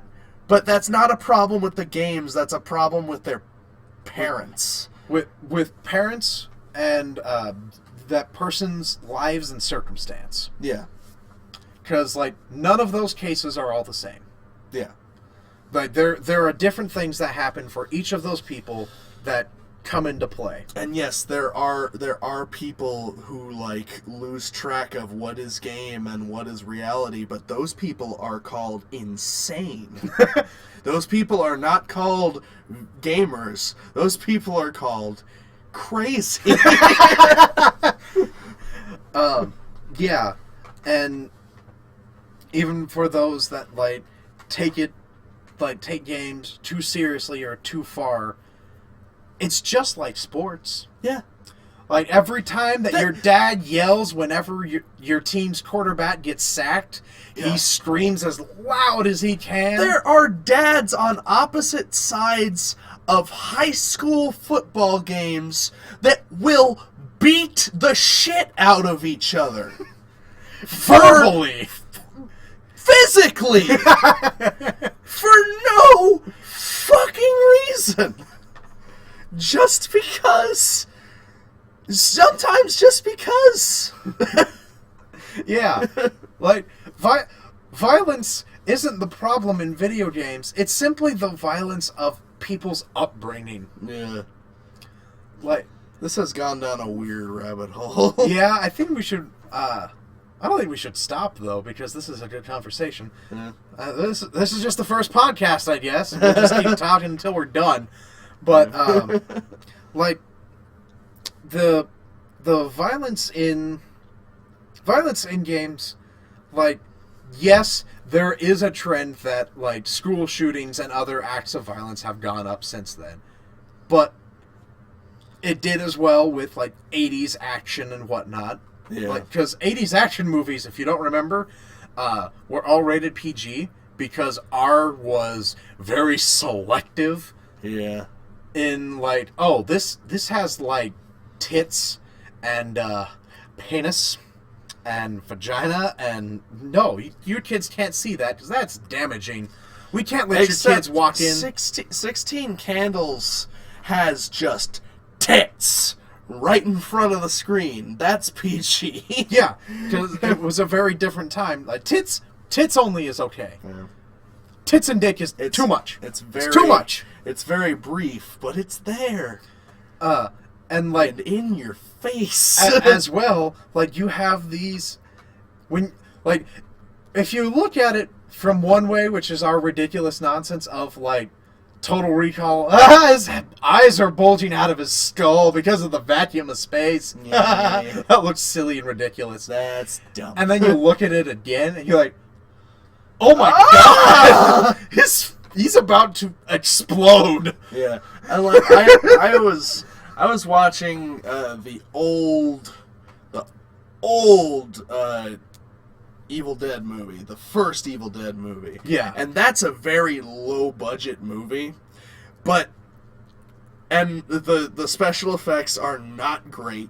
Like, there's a part when, like, this woman stabs a guy in the ankle with a pencil, and it literally looks like she's stabbing it into, like, a foam stress ball. But, like, the way that movie is presented and the way it's done is so unnerving. Because that first one's actually a scary movie. The other ones are silly. Like, Evil Dead 2 gets a little bit ridiculous, and then Army of Darkness is like, what happened to the scary thing? This is just too funny. Yeah. Well, like, the first one's like a scary movie, and, like, it's genuinely unnerving, just regardless of how silly the practical effects are. Mm-hmm. And, like, presentation is everything. Oh, yeah. And I think, I don't know where I'm going with this. Totally lost track. Presentation, basically, like, I mean, like, presentation kind of develops what something is portrayed as. Yeah, Okay. basically. 'Cause I'm just going off what you were saying about the Total Recall thing, and like, yeah, and like the 80s had some how ridiculous over the top action. How you look at it can change what you view it as. Yeah, like in I think Commando, there's a part where Arnold Schwarzenegger throws a steam pipe at a dude, impales him with it. It goes into another steam pipe, and then this this cloud of steam comes out of the pipe in the dude's chest. And when you look at it, you're like, that's stupid. But then you think about it, and it's like, probably in the frame before that, there was some, like, dude plug that got expelled out of the plug. You're definitely right. Like on Saturday Night Live, whenever somebody pukes, it's they have like a tube in their sleeve, and they're it's silly. Yeah, it's ridiculous. But like, see, if you see that, thinking about what it actually is, you might be horrified. Mm-hmm. And like thinking about what it's doing to children and all that stuff. But like the children watching it, or if the children are watching it, are just like, that's silly. That's dumb. Or the children playing... Or, that's cool. Yeah. Or the children playing... Stabbed a dude with a pipe. Or the children playing the video games are like... They're in the moment. This is fun for me. I'm having fun playing this game. It's a game. I can do things in this that I can't do in the real world, but I understand that I can't do that in the real world. Either because it's not possible, or because it might hurt somebody. Namely me. But like, if you are a parent... How does this gun work? Yeah, if you are a parent who just sees like a little snippet of them Grand Theft Auto sex scene, Grand Theft Auto, of Call of Duty, of Mortal Kombat, like you're like, this is disgusting. Games are terrible. Yeah. But like the kids who are actually playing it are seeing the story that's being told. They're seeing. And, like, kids is kind of just the general populace of video game players at this point. But it used to just be kids.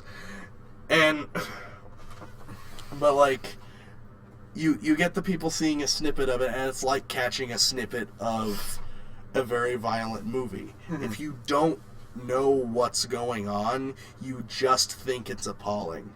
Like, if you just come into Aliens at the end when Bishop gets ripped in half by the alien queen... If you just come into Django Unchained at that part where Django's just killing all those people... Yeah. Like, the rest of that movie, for a Tarantino movie, is pretty tame. Yeah. Violence-wise. And then that... just explodes. And if you just see that, you probably think Django Unchained is an incredibly, ridiculously violent movie. Yeah. And yes, it is, but really only in that part. Like, there are just, like, a couple other things, but they're not really, like, gratuitous or damaging. Yeah. Like, there are only a few things in video games that I can really think of that were like, that is horrifying. Manhunt. And I will, like, never do that. Yeah. And they're very, very, but they're things that, like, you shouldn't do this. And it portrays really shouldn't do this. Like, and it portrays it as, like, a awful thing. That Grand Theft Auto 5 torture scene. Yeah. There's a torture scene in Grand Theft Auto 5 that is absolutely just horrifying. Yeah. And and you have to, like, be the person doing the torturing in that scene, and you're just like, I don't want to do this. Mm-hmm. Why are you making me do this? Yeah. And the thing that they say afterwards is like, that's what our government does. Like, our government does that to people, and sometimes they don't even know if those people deserve it. Mm-hmm. And the worst thing about it is we don't really get that much information out of it. Yeah. Like, those people under all that stress would have told you anything to make you stop. And I'm just like, damn, Grand Theft Auto. I don't like you for making me do that, but that is a damn good point. Yeah. That's fucked up. Yeah. And, but if you are somebody who comes in and just sees Trevor, like, strapping a car battery to some dude's nipples, you're like, oh, this is horrible. Games are awful. They should be banned. yeah. Which, no, they shouldn't. You just probably shouldn't be letting your 5-year-old play Grand Theft Auto. Yeah, you really shouldn't do that. Like, because the ESRB is there for a reason. Yeah. To let you know, hey, there's some blood, there's some gore, there's some tits, There's some violence. there's a few things you should probably not let your kids see. There's use of in alcohol and tobacco. And there's a drug trip. Ooh. So, like, they warn you of that. You can eat Your peyote and kids- go flying in that game. your kids can't buy these games without your consent and your presence being there Yeah. for them to go like, yeah, Unless they're unless they're I'm buying this 17. for my kid. Yeah, until they're 17, and at that point, they should be mature enough. Yeah. Unless you have deprived them of all types of media, and then you've done a different thing entirely, which you shouldn't do. Yeah. It's real bad. Ask our friend Jeffrey, or you in some cases. Well, towards the beginning, and eventually my parents were just like, yeah. Yeah, You'll you be can never play a rated T game. Yeah, well, And then you got to 14, and you can play rated M. They said I can't play rated T games until I was 13. And then, like, my brother was, like, I think 12, and I was 9. Mm-hmm. And they're like Burnout 3 came out, and he's like, I really want to play this, and there's no reason for it to be rated T. Mm-hmm. Can I just get it? They're like, fine. And then they're like, you can just play T-rated games. So, like, then I could play T-rated games. And then, like, when we got our Xbox 360 was about the time I could play M-rated games. And then you got Gears. Yeah, I think my first M-rated game was Halo 2. Okay. My second one was Gears of War. There's a very different rated M there. Yeah, because Halo 2 is a very light M. Yeah. And Gears of War is a very hard M. Yeah. And so there's a different discussion in that entirely. But Yeah. like the SRB is there for parents to be warned, like, hey, this might not be safe for your children. Just letting you know, but it's your money. Yeah. It's your decision, and we're not going to stop you. But It's your 60. We're not going to stop you because we need money. Well, Because making these are expensive, and selling them has gotten increasingly cheap. yeah. And Or buying them has gotten increasingly cheap, rather. yeah. And Because games are still $60, but they are not getting any cheaper to make. no, and people don't understand that. People get $70? Do you think I'm made of money? people get pissed because a game like The Witness is $40, and I'm just like, yes, it is an independent game, but it is a big game. Mm. Like And beautiful. It is a big, beautiful, very well done video game, and it took a very small team years and years and years of hard work, sweat, tears, blood, and money to make this game. And semen, because there's probably many development babies. Yeah. Well, but that game, they took the main guy behind, the main director behind that game took all the money he made from the last game he made to make this game. Mm-hmm. And everybody's like, what happened to XBLA games? They used to cost $10. And I was like, what are you comparing this to? Are you comparing this to Uno? Castle Crashers? Castle Crashers was the first one where everybody's like, that's how much you pay. Mm-hmm. But that's not really necessarily how it should work. Like, there should be more between 15 and 60 than 20. Because, like, it used to be 15, 20, 60. Mm-hmm. But now people are like, well, maybe we can dial this back because it's a smaller game. We didn't. This is take much time a to make it. remake of Halo 1 with some updated graphics, so it'll be 40. Or Ratchet and Clank. Like, the Ratchet and Clank game is baffling to me that game is $40. Oh, really? The new one? Yeah, really? The new Ratchet and Clank game is $40. Really? Yeah, and like that's a gorgeous game. It is a AAA game, and it's apparently really, really good. But they're like, it's an 8-hour game.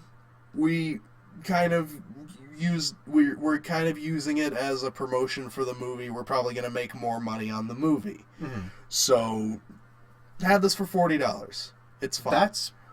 That is an actual legitimate sale. Yeah. Not like clearance sale, but like the equivalent of like material, content, and work put in. Yeah, and because I'm honestly very surprised by that. Yeah, and the people who made The Witness, Jonathan Blow and his team, are like, we put a lot of work into this game. Yes, it's not like a grandiose theatrical game, but we put a lot of work into this game. It is a work of art. It is beautiful, and we think we deserve more for this than the last game we made. Mm-hmm. We think this game is worth $40. We think you should, if $40 is what you pay, you're gonna get $40 worth of entertainment. More so, in fact. Yeah. Because that's like a 100-hour game if you do everything. Mm-hmm. And it makes your brain work harder than school does. Yeah. Like, it's very, very well done. Yeah. And $40 seems cheap for that. Yeah. Like, that could have been a $60 game easy. Mm-hmm. But and then there are a lot of games like Godzilla on the PlayStation 4, which is a $60 game for not, I would even say, $5 of content. Yeah, because it's disgusting looking. There's like maybe 5 hours of a game there. Nope. How much? You play the game as a monster. Yeah. With Godzilla, and you play through 1 hour of a game mode. Yeah. And then you unlock a new monster. And you play it again. And again. And again. And again. And like that's a problem that people had with Metal Gear Solid 5 Ground Zeroes. Is like that's almost full price. I think it was like $50 at launch. I want to say 40 maybe. It was 40 or 50 at launch. And it's one small area. Like compared to Metal Gear Solid 5 The Phantom Pain, it is a XBLA game. Mm-hmm. Like, it is so small compared to that massive game. Yeah. But they're like, okay, it's taken us a really long time to make this game.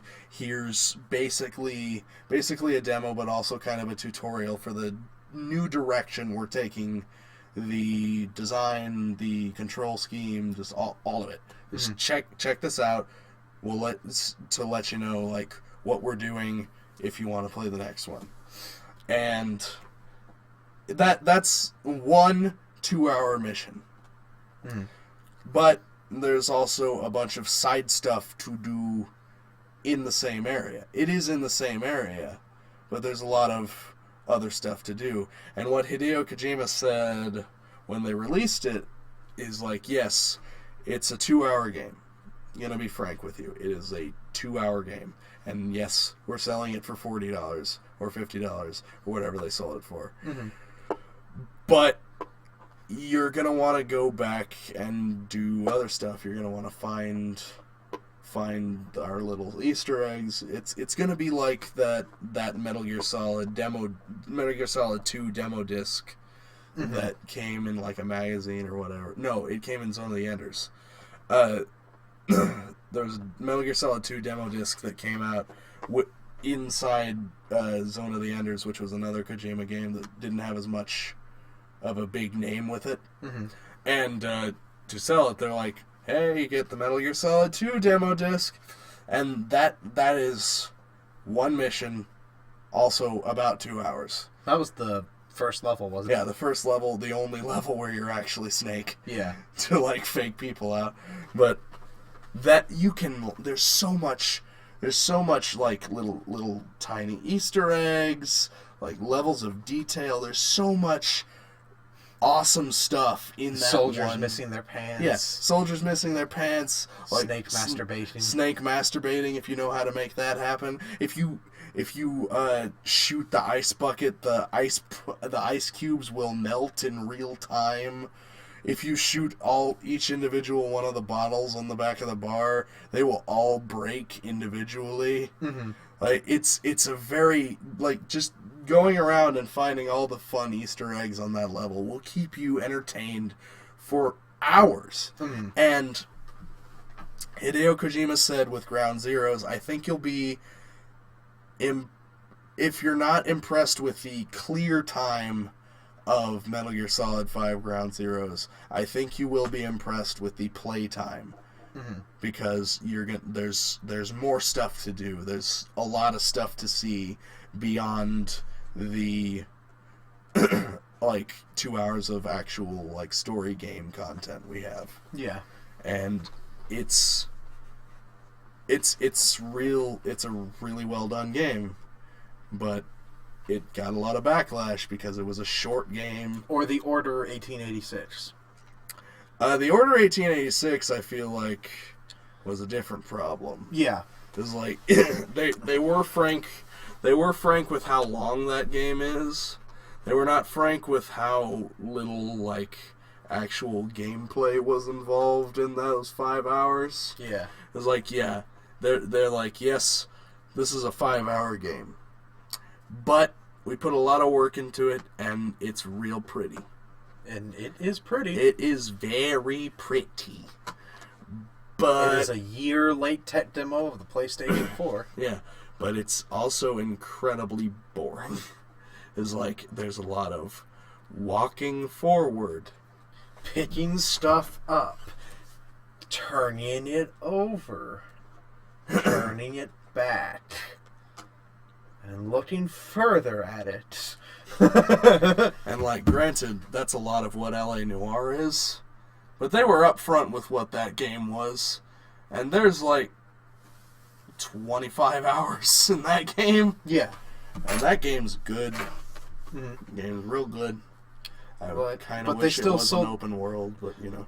They still sold the Order at $60. Yep. Which... Because I feel like somebody is Ready at Dawn used to make like PSP games, mobile games, and I feel like somebody told Ready at Dawn, like, hey, okay, we can figure out how to make a real pretty game, and we can put it on this new box. We can put about as much time into, like, making the game long as we do for, like, a PSP game, so it'll be about as long as a mobile game. But we can pull in $60 instead of $30. Yeah. And, like, and they're like, all right, let's do it. But, like, that, I feel like The Order 1886 was a mobile game at one point. Mm-hmm. I feel like that game might have been acceptable if it was a mobile game. Yeah. It even feels like a mobile game. A little like bit. the gameplay of it, what lack thereof. Yeah. But like in American society today, we seem to have forgotten that like there is some labor that goes into a job. Mm-hmm. Like, there are very few jobs nowadays that take into account labor. Yeah. Like, where my mom is working at now, Mm-hmm. She works as the, like, secretary and office person for a machine shop where they make gears and shit. Yeah. And a lot of how customers pay for their stuff is the material of the metal, how intricate stuff has to be for it, Yeah. and the time put into it. Because, like, you could have, like, 17-inch gears, and they could have, like, up to, like, we'll say, like, 125 teeth on it. Yeah. But then they also have to be, like, a certain size so that they'll match up with the other gears. Yeah. And so they have to do a lot of measuring and labor and specific machine cutting out and whatnot in order to make sure that it will fit and work as a machine. And people just expect nowadays that everything has a price at a certain amount. Like, I work in a deli. Mm-hmm. And by the pound is a crazy concept to so many people. Like, that comes up to the front too. Yeah. Yeah, because we also have a cash register back there and we have to deal with people. Like, you say you want about a pound, heavy pound is fine. We get like a pound and 1/10, so it's an extra $1. And you flip out because it's like, it says $7.99. Do you know This how is hard it is? $8.20. You know how hard it is to get exactly 1 pound? Yeah, that doesn't happen very often. It does happen, but not often. And so, like, by getting it by the pound is that. Like, you getting what you paid for. Yeah. I've had people complain that whenever they get green beans, they want a pound of green beans. So we get them the pound container. Green beans, if you don't know, are not very dense. Yeah. So, like, you can jam pack the pound cup, that, like, a pound of mashed potatoes, a pound of macaroni and cheese, a pound of basically anything else but coleslaw and baked beans and whatnot. Yeah. Will be about a pound whenever you fill it up full. Green beans, the most I have gotten into 1 pound container is 0.89. And I had somebody complain, like, I asked for a pound of green beans. When I asked for a pound, I would like a full pound of green beans. Do you know how many green beans that is? Do you understand the magnitude of what you are asking? No, they don't. And, like, video games nowadays, they assume because it's a video game, it should be $60. Mm-hmm.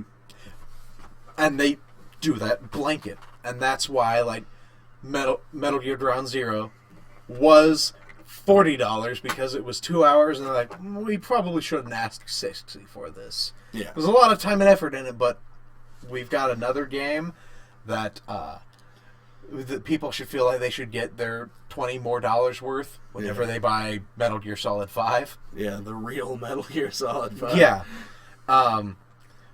And then you have games that they're like, yeah, this is how much it should be because we've put a lot of work into it, or this is really short. you don't need to pay full price for this. Yeah, but then you have studios like CD Projekt Red, which are like who made The Witcher 3. They're so good. They're like, not only are we giving you this 200+ hour game for $60, but we're gonna give you like 20 more hours worth of free DLC that we're going to trickle out over the next few months. Yeah. And then we're going to give you paid DLC, too, which is going to be like 10, 15 hours each. And I'm just like, you only want $60 for this? Yeah. Like, I'm only level 11 in The Witcher, and there is so much leveling to do in that game, like, because there's so much of the game there, and I feel like I want to do all of it because I learned my mistake. If you remember, I decided I've got a grasp of it, I'll just go to the next area. What do you mean quests failed? What do you mean my next level thing is level 7? I'm only 3. Game, this doesn't seem fair. Game's like, you fucked up. Yeah. And like I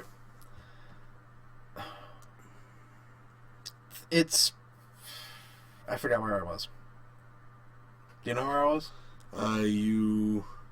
What do you mean I'm only level what do you mean that my next thing is level 7? No, not that. Before complaining about the mistakes.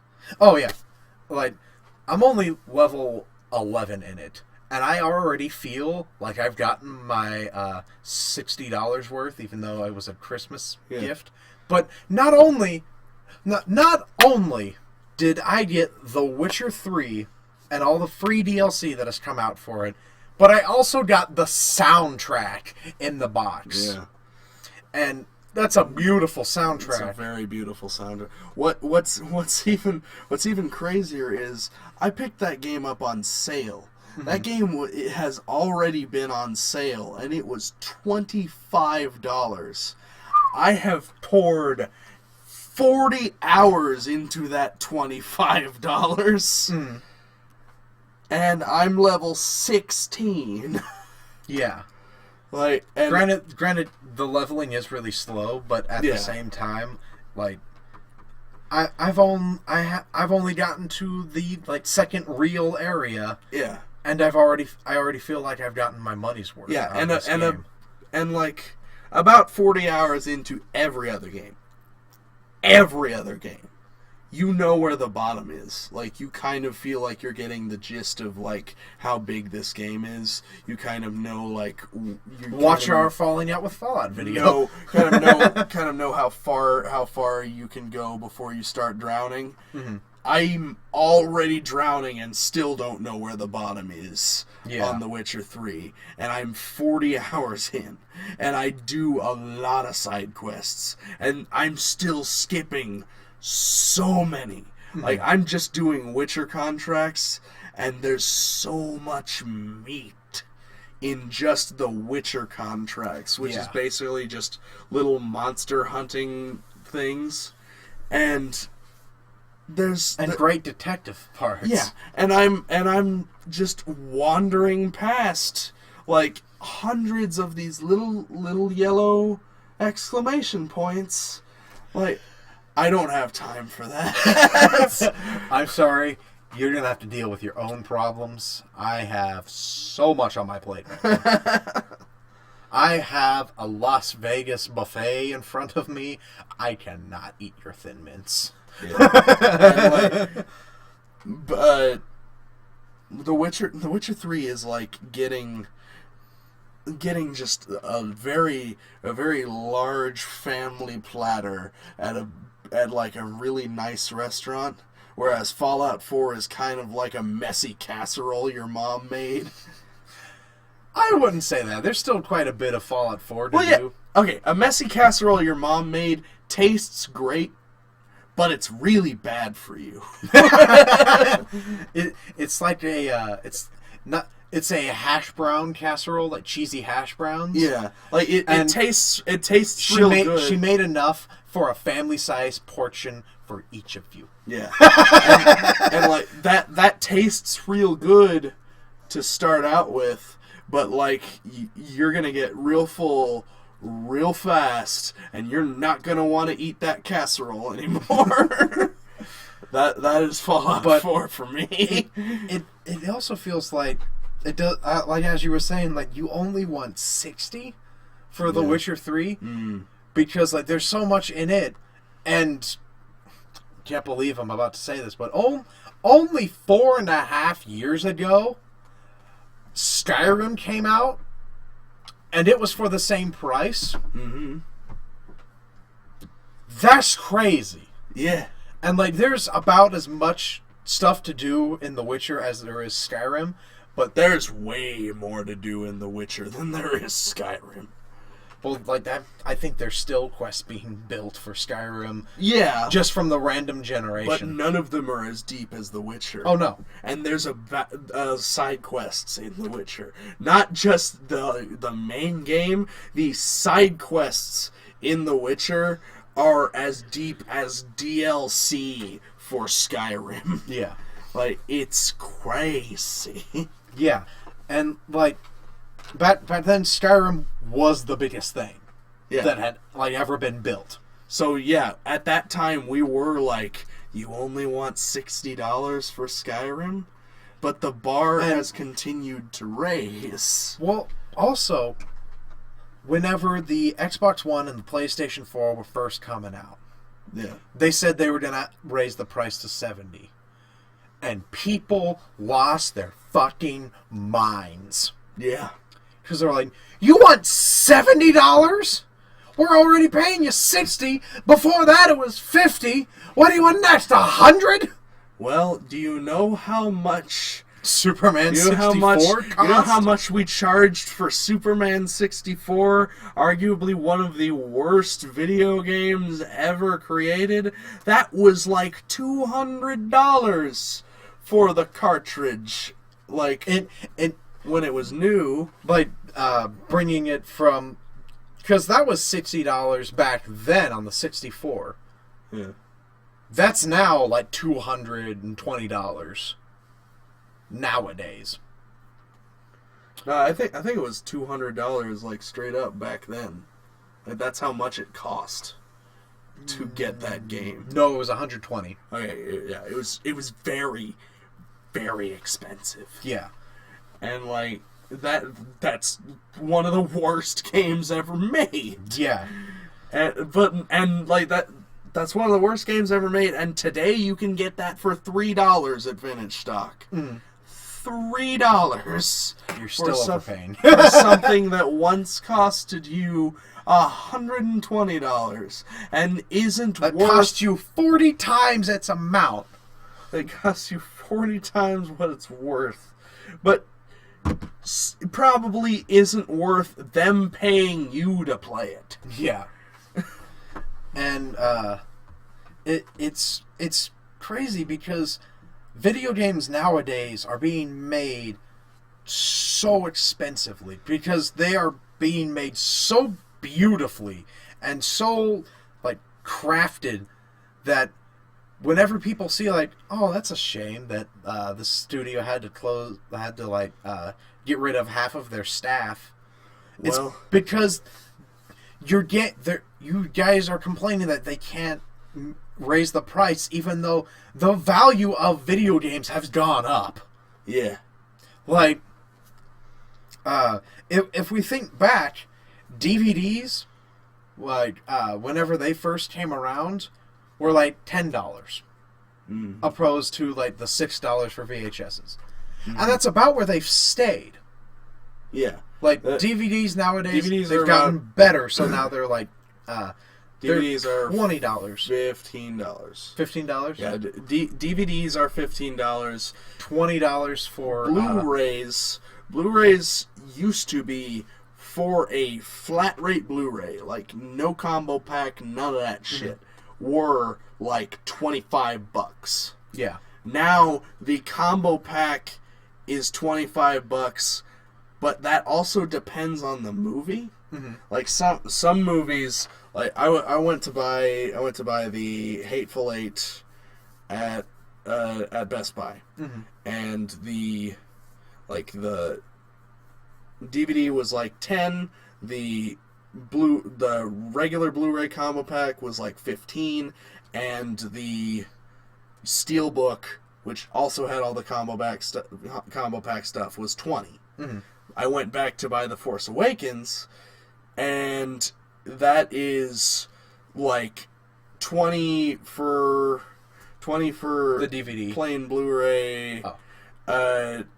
25 for combo pack, and like 28 for the Steelbook. Mm-hmm. Like, it depends on the movie, and I Yeah. feel like it should depend on the game. Yeah. Like that makes sense to me.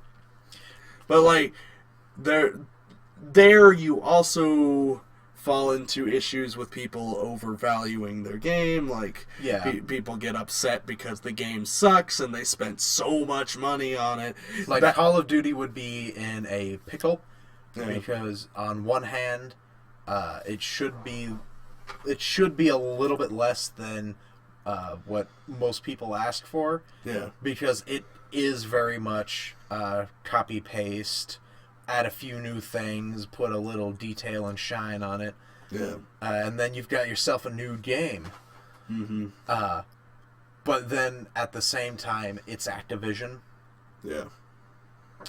And they don't want to give up on any money.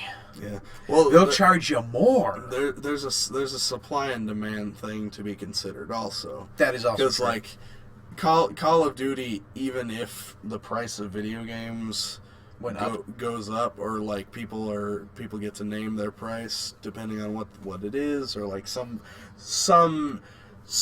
quality measurer bestows a price upon it. Yeah. Call of Duty could probably continue to sell their games at $60 or even less and still make more money than anybody else. Yeah. Because everybody buys Call of Duty. Mm-hmm. It's kind of like, for World of Warcraft people, it's kind of like another expansion. It's like, yes, I still love playing World of Warcraft. I'm going to get this new expansion because I want to continue playing World of Warcraft. Yeah. I want to see the new raids and the new areas. People and the who new are classes. people who still play World of Warcraft are like people who are still watching The Walking Dead.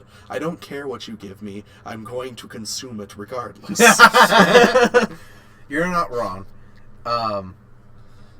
And like you'll always have that audience. Call of Duty has that audience. That's basically all of their audience. Because I honestly don't know a person who has bought a new Call of Duty game that hasn't played Call of Duty in a few years. Yeah. And liked it to where, and then they become part of the bandwagon again. Most of the time, they're like, I got last year's Call of Duty, I'll get this one. I'll get this one. Play that multiplayer. Yeah. But there are people who are still playing multiplayer for Blops 2. There are people who are still playing Smash Brothers for GameCube. Yeah, there are those people at Longview that bring their tiny, tiny TV to play their tiny, tiny Melee. Tiny, tiny GameCube. Oh yeah. And like there is a reason why they have a blank slate. This is how much this generation console games cost. Yeah. But there are things that it shouldn't. Because so much time and money go into creating these games that a lot of companies go out of business trying to make them, and they don't sell enough. Yeah. And so now you have, that's why you see all of these copies of games that were mediocre. Yeah. And there's just all these copies, and they'll never make another one again because there are still all these copies that you don't have.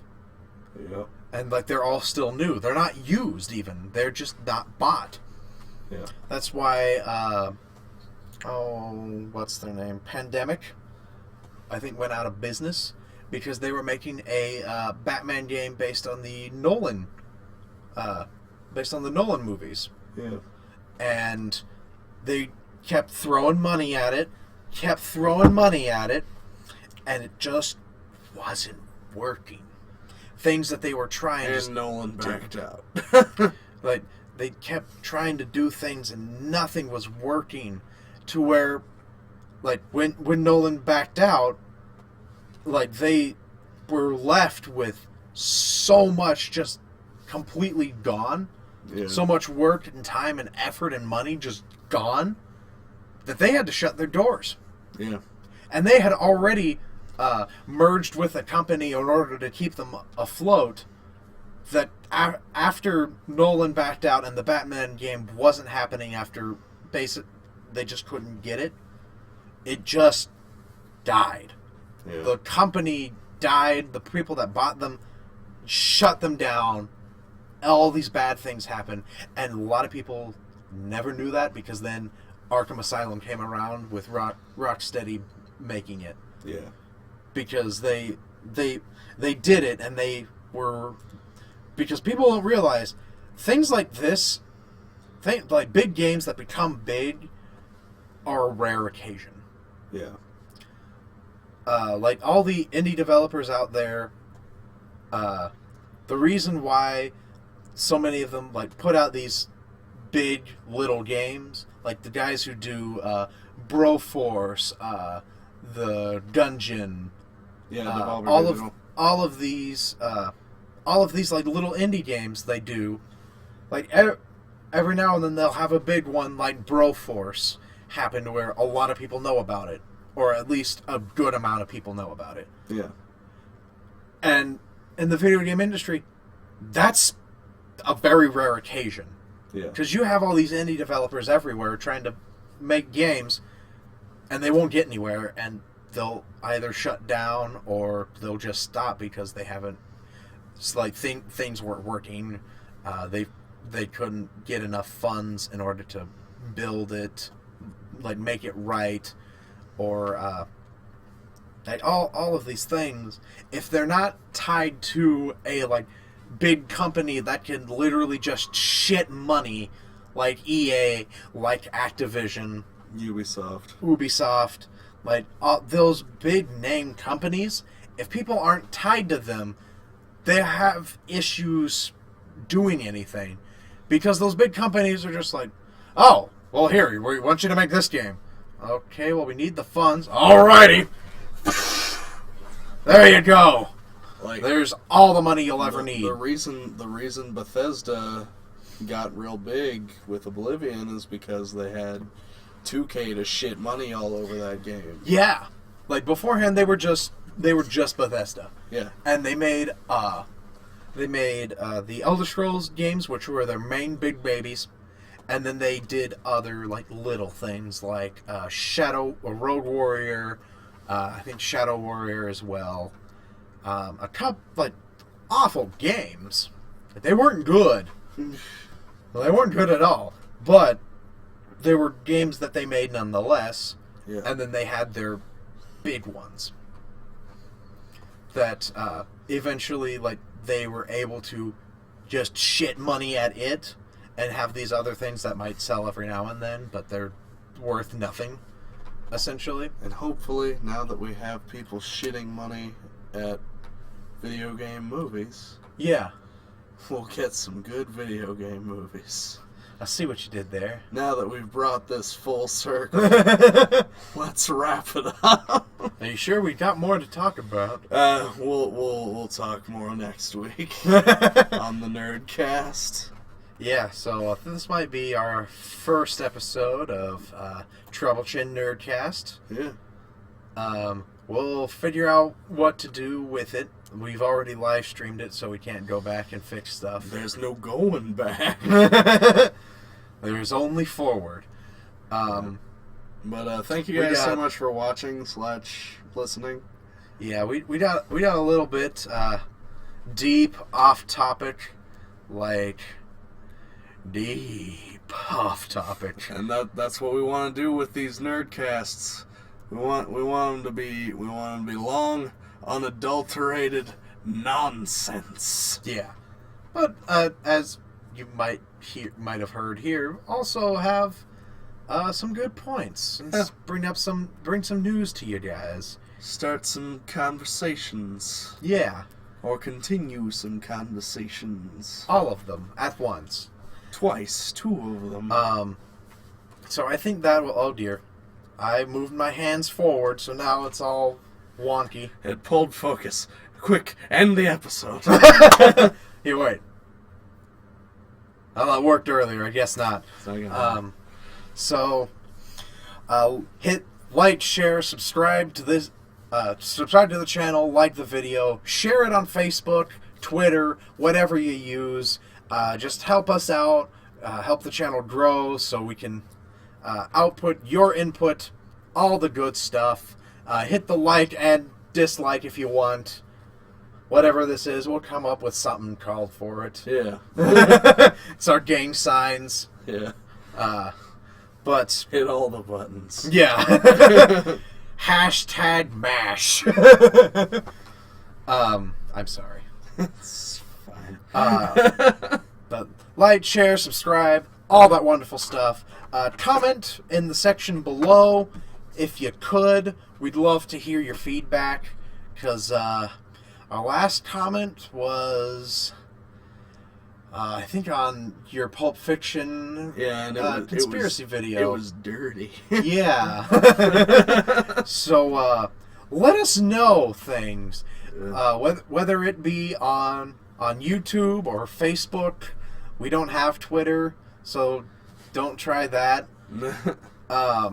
Just kind of let us know what's happening. Yeah. I think that'll just about do it.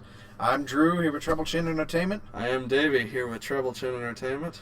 And we will see you guys later, and hopefully we'll have some good video game movie reviews in the future. Yeah! Yeah! Yeah! Yeah! Oh! Bye, guys. I knew that'd be in there somewhere. Had to be.